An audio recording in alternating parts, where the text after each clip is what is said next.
Check 1, 2, check 1, 2.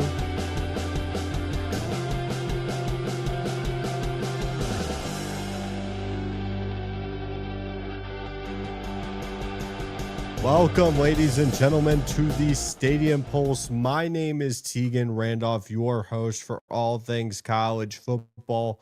This is a beautiful Sunday afternoon. We have the NFL playoffs going on currently. We have the Eagles and the Rams, not the Eagles and the Rams, Eagles and the 49ers during halftime. So if you are watching the show right now during halftime, thank you so much for taking the time to watch today's show. As I mentioned before, my name is Tegan Randolph. This is a college football show. All things college football happen on the Stadium Pulse. So if you want more college football content, it's simple. You click a button, it says subscribe. It's not asking for your debit or credit information. You know what it's asking for? Just a little bit more of your time to watch some college football completely free of charge. What we're going to be talking about today is we're going to be recapping the semifinals of the college football playoff, Indiana versus Oregon, Miami versus Ole Miss, and then doing a quick preview of the national championship.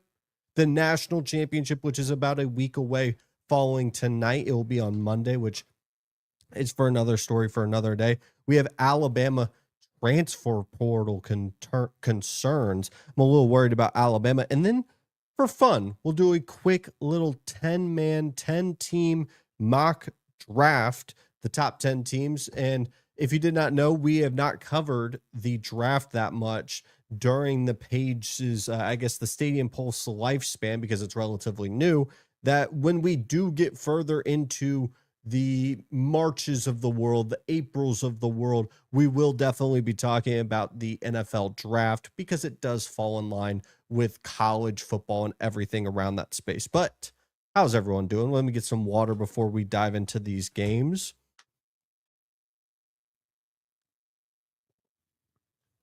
All right, Chris, this is for you, man. We're going to dive in. We're going to have a loaded show. Try to get back by a couple minutes into the third. We'll figure that out. All right.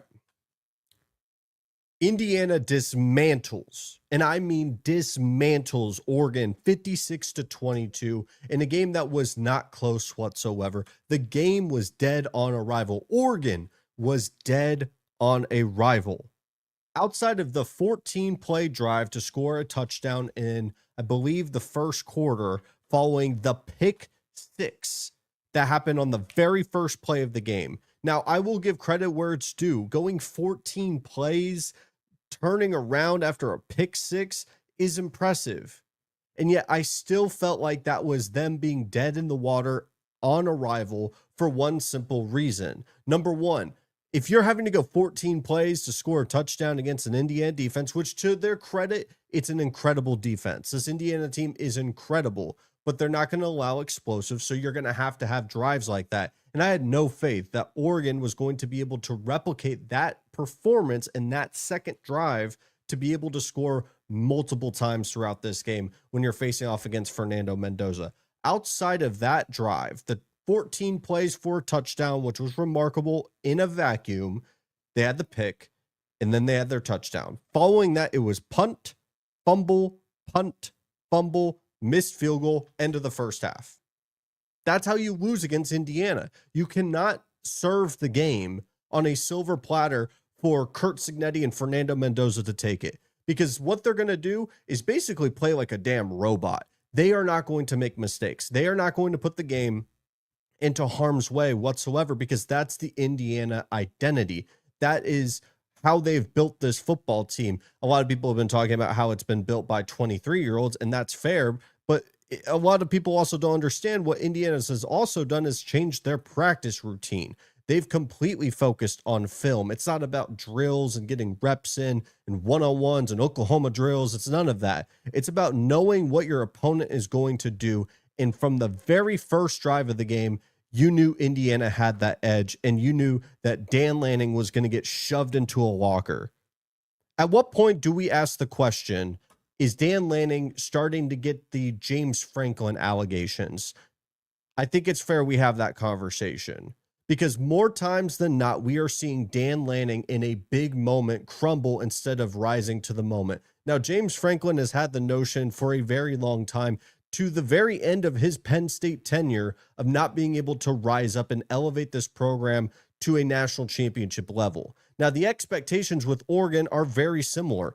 Getting to the national championship and getting Phil Knight his first ever national championship for the Oregon Ducks. Now, the difference between the two is I would argue the infrastructure and the resources is so much better with Oregon compared to Penn State, especially where James Franklin picked up the ball for the program. Dan Lanning, in back-to-back years, has gotten smacked, and I mean smacked around to finish his college football playoff run. You get credit for beating a Texas Tech team that, which frankly, I would argue was one of the more overrated teams in the college football playoff. I'm not going to give you credit for James Madison, but it would be completely different if against Ohio State and against Indiana, respectively, if Oregon had put up a fight. These games were dead on arrival. They were getting outclassed. They were getting outmatched. Whatever adjective you want to call it, Oregon was getting overwhelmed. And we have to start to point the finger at the head coach because I'm noticing a trend. While all the other players are changing around the program of Oregon, the head coach stays the same. Now, am I blaming and saying that he should be fired? That's not what I'm trying to say. But the pressure might need to get turned up a little bit when we're talking about Dan Lanning. He's a young coach. Everyone has the assumption, kind of like a young Lincoln Riley, that one day he's going to get it together. And you should also get a ton of credit for circling the narrative of the national championship.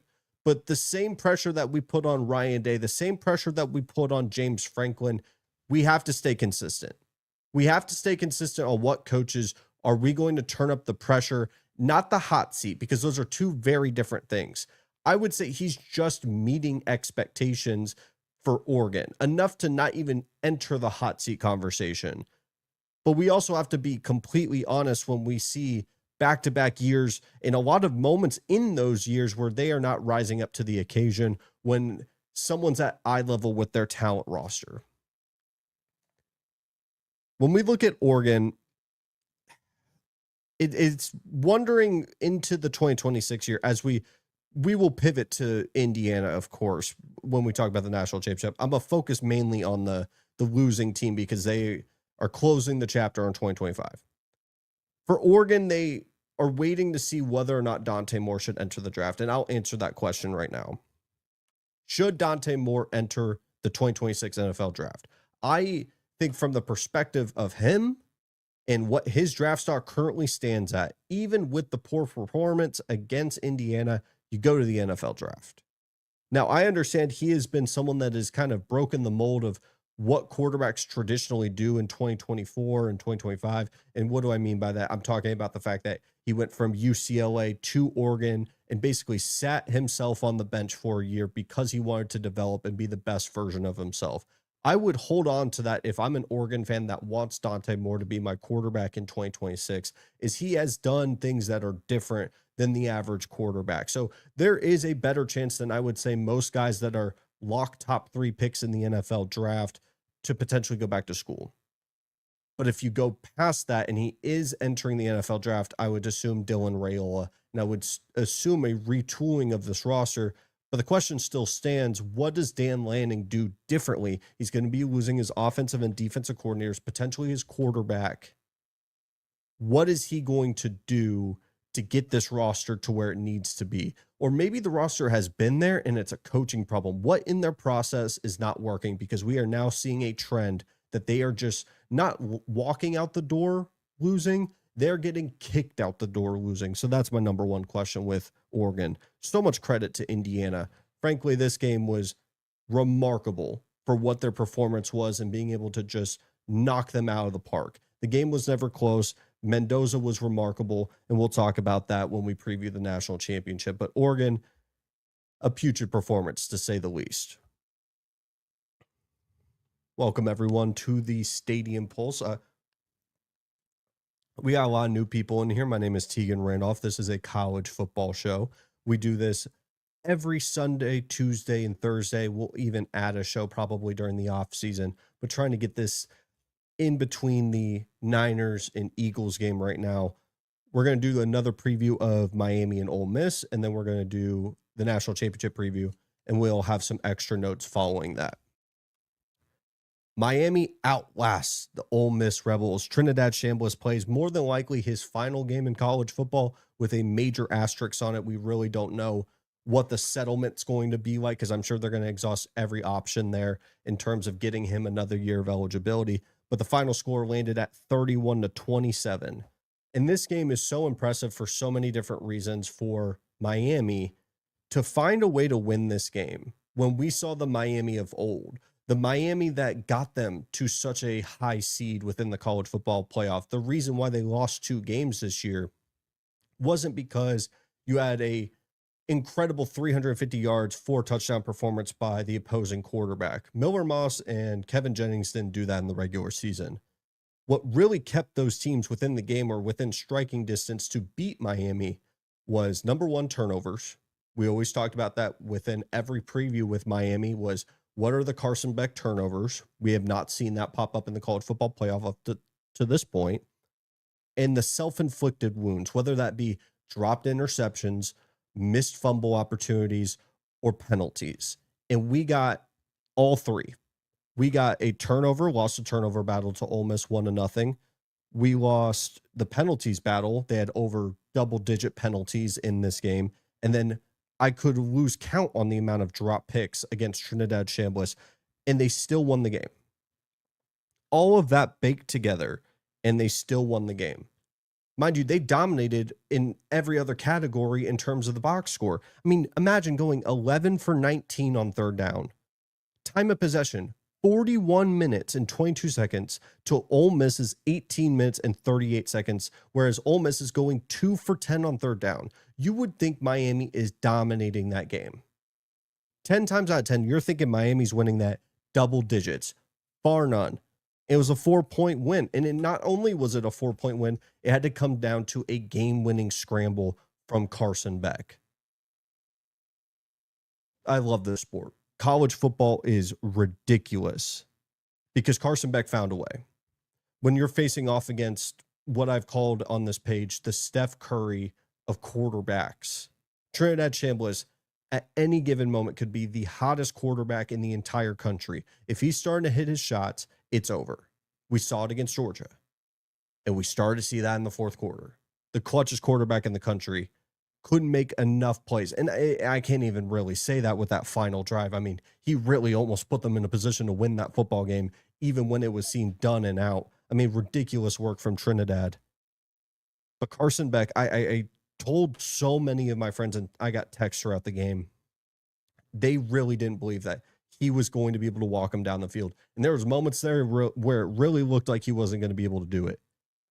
It was bad play, he makes a crazy one. Bad play, somehow Malachi Tony's open. Like, it was just this and rinse and repeat all the way down to the final play to go score and scramble. This game was easily the best game in the semifinals. There's no argument around that.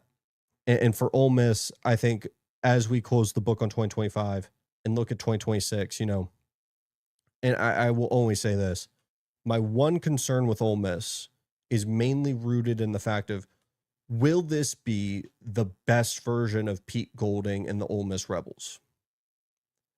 Because this was not his project.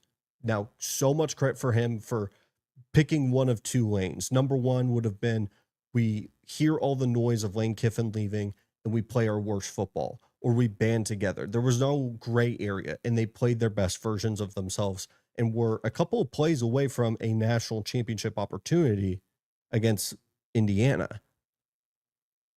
But the problem is, and I'm not trying to be pessimistic here, is will there be a shorter leash with the interim term permanent coach in Pete Golding, who gets so much credit? Like, I'm not trying to discredit what happened in the moment. What I'm trying to do is broaden the timeline and really ask, is there going to be a point of concern, say we get 24 months down the road and they haven't even sniffed another college football playoff run, the offense has taken a step back, all the pieces that Lane Kiffin was, like, call a spade a spade. If they won a national championship, Lane Kiffin should be getting a ring. He was curating this roster and the staff and the offensive side of the ball, all these different pieces. And Golding did fantastic work on the defensive side of the ball in managing that situation. But now from this point forward, I got to be critical on what Pete Golding can do to keep this team together. Now, keeping Kawan Lacey and re-signing all these different pieces. And they just signed Deuce Knight, which I'm very fascinated to see what that offense could be. But I will have to be a little bit more critical because at this point, I'm not going to be holding what the result was in the college football playoff as heavy as what I'm about to see moving forward with Pete Golding.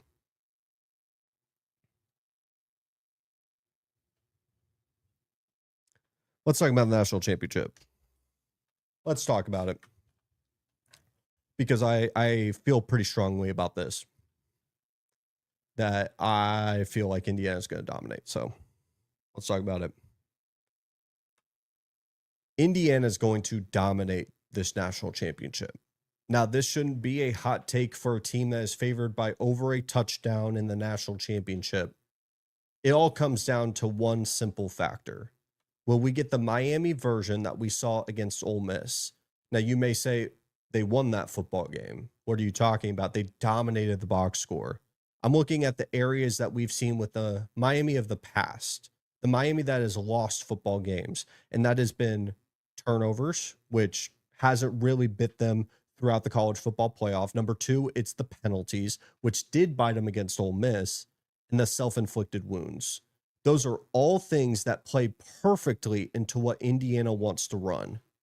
If you allow for Indiana to basically get handed the game on a silver platter like we just saw with Oregon, this game will not be close. Now, I got so much respect for the trenches, and there's going to be a ton of talk about how the size and the athleticism that Miami's going to present on the offensive line and the defensive line could present some really unique challenges for Indiana. But those have been challenges that we've been talking about for all their big matchups. The first time against Oregon, the first time against Ohio State, the second time against Oregon. Even Penn State had some size to present some unique challenges. And every single time Indiana steps up, every single time Indiana looks like the better team. We could keep trying to do this song and dance of, oh, the athleticism, the 4 stars, the 5 stars here, all the different talented players. It's all fine and dandy. It doesn't matter because Indiana is going to execute better than you every single time. I really do think that Indiana is going to dominate this game. I have a ton of respect for Bain and Mesidor, who I think could present some unique challenges in terms of getting to the quarterback. That's been the theme in trying to stop this Indiana team is, can you get to Fernando Mendoza? Alabama had some success in the first 5 minutes of that game, didn't have success for the rest of it. Oregon tried to do the same thing, didn't have success for the rest of it. To be fair, that game was dead upon the water. When we look at this game, what can Miami do to make it consistent across all 4 quarters to squeeze this game?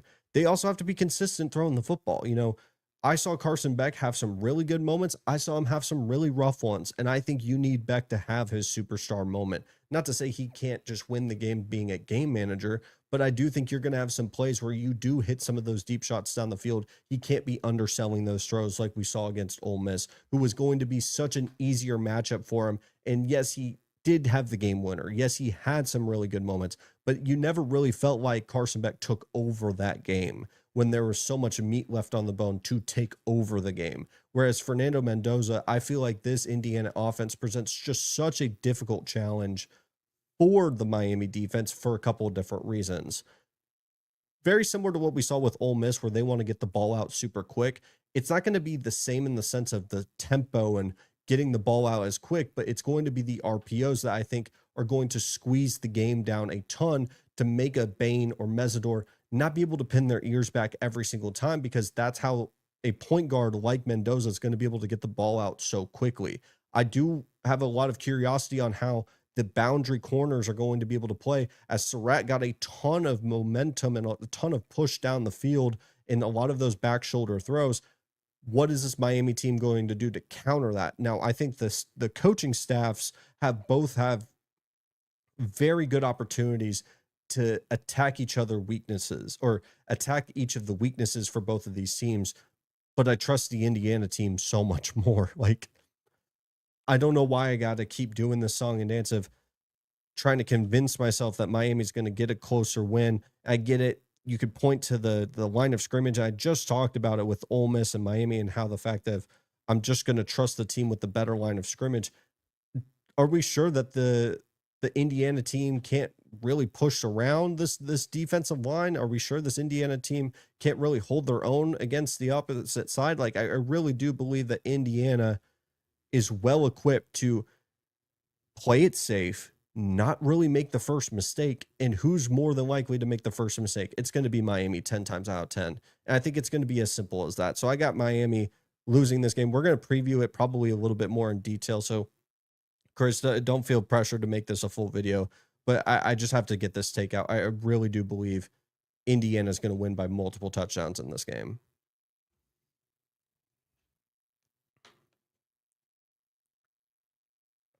For audio listeners, I apologize. I'm getting some water. We got to talk about Alabama. Alabama is a little bit concerning in terms of their transfer portal acquisitions or attempts. Alabama has been swinging and missing this transfer portal. If you go look at their portal website, about 6 guys have been brought in. Many others have left the building. As of today, they've missed out on Cam Coleman. Cam Coleman goes to Austin. He goes to the 40 acres. And not only that, not only did you lose that recruiting battle, which you entered late, you had the last opportunity of Cam Coleman on campus. He stayed an extra day to go watch him play basketball against, funny enough, Texas. And you missed out on him the very next day. You can live with that. He would have been such an incredible luxury. But then you miss out on Isaiah Horton, who's projected to go to Texas A&M. And then on top of that, your top running back commit, Hollywood Smothers, real name, by the way, flips to Texas. The NC State transfer was committed to Alabama, was enrolled in classes in Tuscaloosa, and flips to Texas as he takes a late trip to Austin. There's been a lot to be said about Alabama and their resources, and a lot of people have spoken about how can Alabama not have the resources to bring in these guys? It's Alabama. They look at the logo and they see, why aren't they leading in terms of transfer portal? I think Nick Saban had telegraphed this for a long time, and a lot of people brushed it off for the time it was being said. Nick Saban knew that Alabama was not highly competitive in terms of the NIL space, comparative to like a Texas Tech, a Texas and A&M, or even some of the northern schools, maybe even a Michigan and Ohio State. He has spoken about it during his time at Alabama that they were not at the same caliber that they needed to be at to be a competitive NIL team. That's just not going to be the case. They were not going to be competitive in terms of an NIL package for Cam Coleman. That's been reported multiple times. Now, that's not to say that Texas paid $7.5 million to go get him and they got blown out of the water, but they were not going to get close to the $2.5–3 million to bring in a wide receiver. And a lot of people have been critical of Kalen DeBoer and the staff and some of the decisions that they made. They still have done incredible work in high school recruiting, but I could still question on the fact of when we look at the college football playoff and the landscape right now, as much as I want to cape for high school recruiting, and it's such a core part of why I'm a college football fan, it doesn't matter as much as it used to. Half of these guys enter the portal after their freshman season because they didn't get the playing time that they had expected. It's about the portal and what can you add on top of the guys that you have actually been able to retain and hold on to. And right now, Alabama, frankly, seems dead in the water, kind of like how Texas was just a couple of days ago, where Texas was not moving in the portal. They were losing. They're bleeding out in terms of talent, just leaving and leaving and leaving. But now they've gotten the number one linebacker. They've gotten, Hollywood Smothers. They've gotten Cam Coleman. You begin to wonder when you're looking to your left and your right and you're looking at Alabama and you say, what has been the big thing that makes me feel better about this team outside of the fact that Austin Mack, their quarterback 2, and their quarterback 3, and Keelan Russell, who is seemingly the guy that's going to be the next one up. You're probably going to lose one of those guys to the spring window. You begin to wonder, what is going to be the thing that makes me feel like this Alabama team is going to elevate better than what we saw this year? Because I feel like you're looking at a Kalen DeBoer that's going to have a make or break season. I got to say I'm concerned. I got to say I'm a little bit worried. That's not to say that there's not talented players that are going to be on this Alabama team from the offseason. That's not to say they can't get any momentum, but I have to call it like I see it. And I'm a little concerned for Alabama, man. I'm a little concerned that Alabama might be continuing their trajectory of for what their standards are, whether it's realistic or not. I still think Kalen DeBoer is a damn good coach. I still think it's completely unfair to compare him to Nick Saban, but I know what that fan base and those donors will do. And they want to get back to what they saw in the 2010s. They want to get back to the 2020. And they do not want to have another year of teetering, potentially of not making the college football playoff. Should we do the mock draft? Should we do the mock draft? Let me check the score of the game real quick.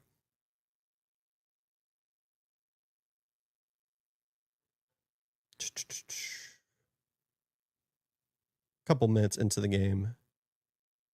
Yeah, we could do the mock draft. Alrighty.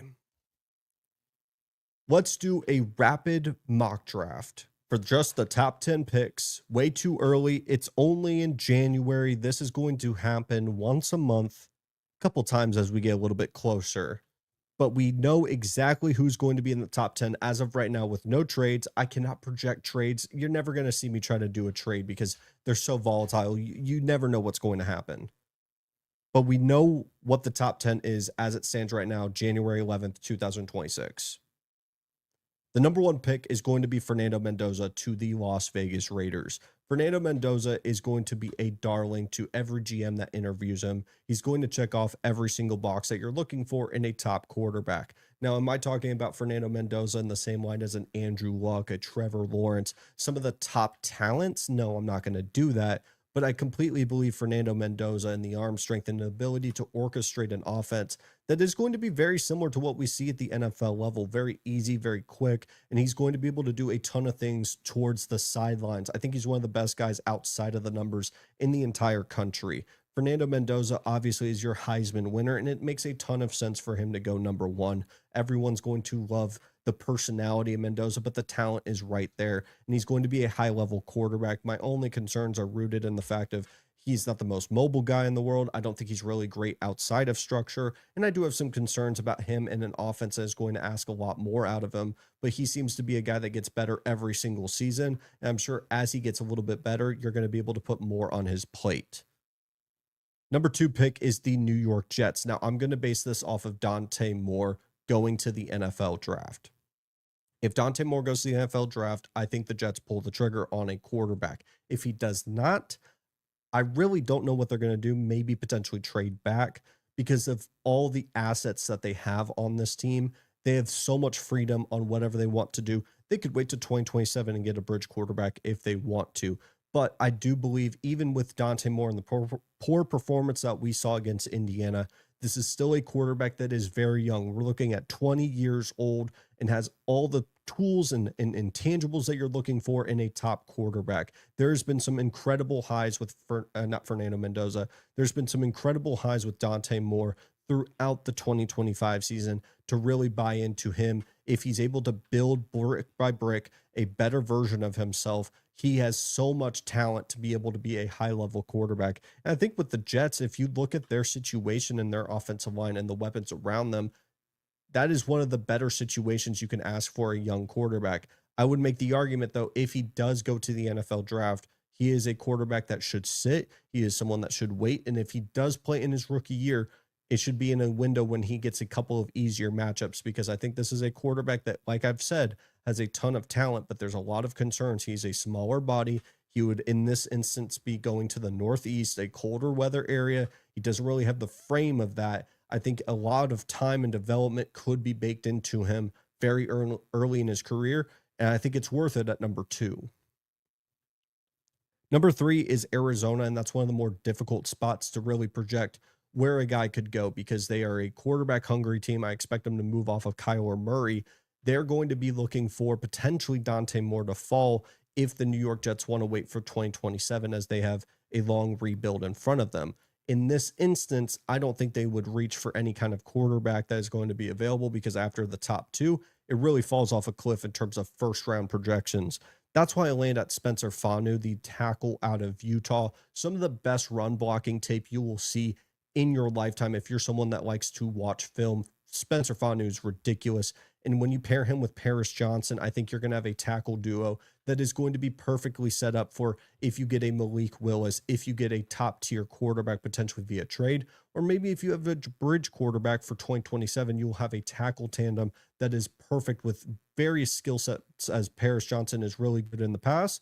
You'll have Spencer Fanu, who has a really good run blocking tape, and I think he'd be worthy of the number 3 overall pick.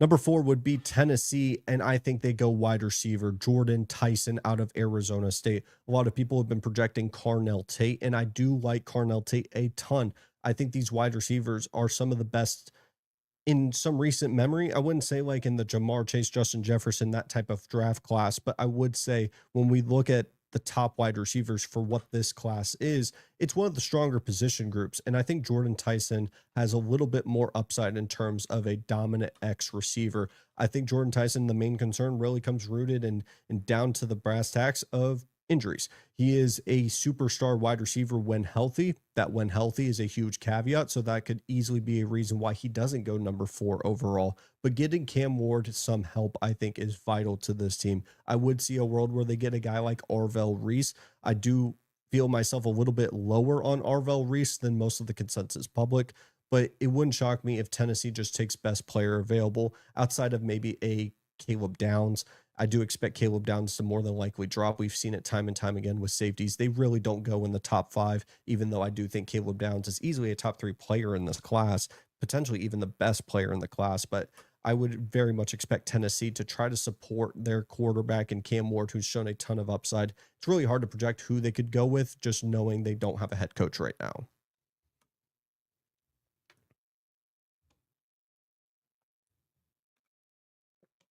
Very similar instance with the New York Jets. I think they get Francis Mauigoa, the tackle out of Miami, who's put on some incredible tape during the college football playoff. And with him putting on great tape and being the last thing a lot of these scouts and these general managers have seen, he's going to have more tape than most. And I think he's going to be a tackle that is going to be super critical in that top 10 range. I think a lot of tackles are going to go in this draft. I'll be honest here. And I think when we look at Jackson Dart, putting him in the best situation where he's not having to scramble and put his body in harm's way is imperative. Like, he takes worse hits than I've seen with Jaden Daniels coming out of college. And a guy like Mauigoa, who's such a great pass blocking tackle. I don't know why that was so difficult to say. He's such a great pass blocking tackle that I think could be anywhere along this offensive line. He's going to fit in wherever you need him to be. Former 5-star kid. I think there's so much to like with the Giants going and getting him. I understand a lot of people don't want to see that type of pick in terms of the not flashy, maybe a Carnell Tate and many others, but I really believe if they were to get a Mauigoa, you still have Andrew Thomas on the other side. Very similar idea that what we saw with Arizona. Just the difference is you have your quarterback of the future. I really like the Giants going there and getting a tackle. Cleveland going Carnell Tate just makes too much sense to me.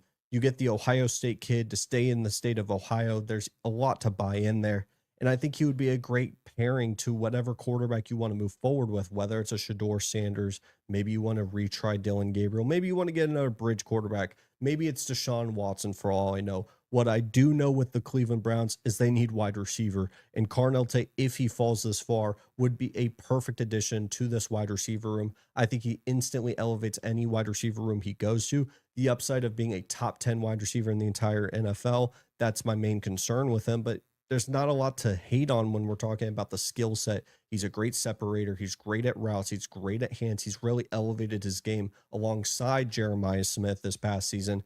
What's there not to like about bringing a guy from the state of Ohio into the Cleveland Browns locker room? At number 7, we have the Washington Commanders going Arvell Reese. I just can't see him falling any more than this. Now, do I think Arvell Reese is kind of a jack of all trades, master of none situation? Yes, I do, because he doesn't have a ton of tape at rushing the quarterback, which everyone has aligned themselves as saying that's what he's going to do at the next level. And frankly, I just don't know if that's something that we can consistently rely on over the course of the entire NFL season. Arvell Reese is a damn good player, but he's not really great at the position that he currently stands at linebacker in terms of NFL upside. And you don't really go linebacker at the top 10 So you put him at edge, but he doesn't have a ton of experience. A lot of people are going with the Micah Parsons comparison, which is a major risk in my opinion. So a lot of people had him going potentially number 1. I would drop him all the way down to 8. And I think a team in a defense more specifically that is so outdated, it needs some speed. Arvell Reese would be perfect, especially if you give him Dan Quinn, who I think could develop him. I like this pick a lot. Going to number 9, it's the nightmare scenario for everyone in the AFC West. Jeremiah Love, my top 3 player in the entire NFL draft at the running back position. Jeremiah Love, I would compare him to DeMarco Murray. Jeremiah Love is ridiculous. He's got everything you're looking for in a top 10 running back for the NFL draft. I think he is going to be a guy that could be an every down back. He's got the breakaway speed. He's got the vision. He's got the ability to bounce off defenders with every little, with ease. I apologize. This is just a perfect match. Now, I think a tackle here makes a ton of sense for Kansas City, who needs it, but take best player available. I think he would elevate this running back room. When you had Kareem Hunt and Isaac Pacheco, that was just not good enough. At number 10, I got David Bailey going to the Bengals. I think the Bengals could go and double dip at edge rusher in the first round for back-to-back years, and it would work for them because they are going to be losing Hendrickson. It makes a ton of sense. They could also go best player available. They could go Peter Woods. They could go Sonny Styles. There's plenty of guys there that I think they could go with, but I don't want to over-explain something for the first version. I'm going to keep a running track of all these, and we'll see who falls, who rises, and who ends up being some draft darlings. But if you love NFL draft content, stick around for the Stadium Pulse because we can shift into that as we get a little bit further into the offseason. But I got to go, guys. I appreciate every single one of you guys for watching today's show. I will see you guys next time on the Stadium Pulse. My name is Tegan Randolph, and I'll see you on Tuesday.